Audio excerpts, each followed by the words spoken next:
ஊரக வளர்ச்சி. ஓலை குடிசைகளில் வசிக்கும் ஏழை குடும்பங்கள் குறித்து முத்தமிழறிஞர் கலைஞர் கொண்டிருந்த கருணையினையும் குடிசையில்லா தமிழ்நாடு அமைந்திட வேண்டும் என்ற அவரது பெருங்கனவையும் நினைவு கூறும் வகையில் கடந்த ஆண்டு கலைஞரின் கனவு இல்லம் எனும் புதிய திட்டம் அறிமுகப்படுத்தப்பட்டது. வரும் 2030ஆம் ஆண்டிற்குள் தமிழ்நாட்டின் ஊரகப் பகுதிகளில் 8 லட்சம் கான்கிரீட் வீடுகள் கட்டித்தரும் நோக்கத்துடன் சென்ற ஆண்டு தொடங்கப்பட்ட 1 லட்சம் புதிய வீடுகள் கட்டும் பணிகள் அனைத்து மாவட்டங்களிலும் விரைவாக நடைபெற்று வருகின்றன.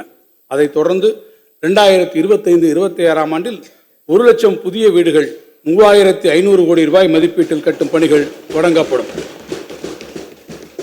கடைக்கோடி குக்கிராமங்களையும் சென்றடையும் வகையில் தரமான சாலை வசதிகளை உருவாக்கிடும் நோக்கில் அறிமுகப்படுத்தப்பட்ட முதல்வரின் கிராம சாலைகள் மேம்பாட்டு திட்டத்தின் கீழ் 2025-26ஆம் ஆண்டு 6100 கிலோமீட்டர் நீளமுள்ள கிராம சாலைகள் 2200 கோடி ரூபாய் செலவில் மேம்படுத்தப்படும்.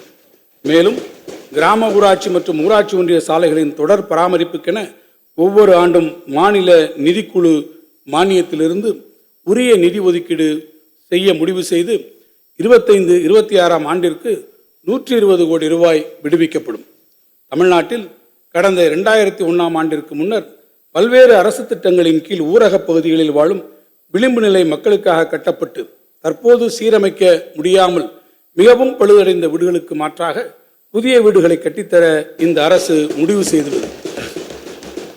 2025-26ஆம் ஆண்டில் இத்திட்டத்தின் கீழ் 25,000 புதிய வீடுகள் 600 கோடி ரூபாய் மதிப்பீட்டில் கட்டித்தரப்படும். தமிழ்நாட்டின் அனைத்து குக்கிராமங்களும் தன்னிறைவு பெற்றிடும் வகையில் பல்வேறு அடிப்படை வசதிகளை நிறைவேற்றி தரும் நோக்கத்தோடு நடைமுறைப்படுத்தப்பட்டு வரும் அனைத்து கிராம அண்ணா மறுமலர்ச்சி திட்டம் 2இன் கீழ் 2025-26ஆம் ஆண்டில் 2329 கிராம ஊராட்சிகளில் 1087 கோடி ரூபாய் மதிப்பீட்டில் பணிகள் மேற்கொள்ளப்படும்.